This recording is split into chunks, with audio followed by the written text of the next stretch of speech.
Yes, you heard that right.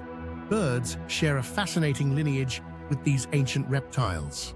Let's dive into this cool concept. First, birds belong to a group called theropods. Theropods are bipedal dinosaurs. Next, think of T-Rex. It had many similarities to modern birds. Both have hollow bones, feathers, and a unique respiratory system. These traits help birds fly and make them lightweight. Now, why does this matter? Understanding bird origins gives insights into evolution. It shows how species adapt and survive through time. For example, the Archaeopteryx was a transitional species. It had feathers and wings, but was still a dinosaur. So the next time you see a bird, remember its dinosaur roots. Birds are living proof of evolution's magic. If you found this interesting, like and share this video.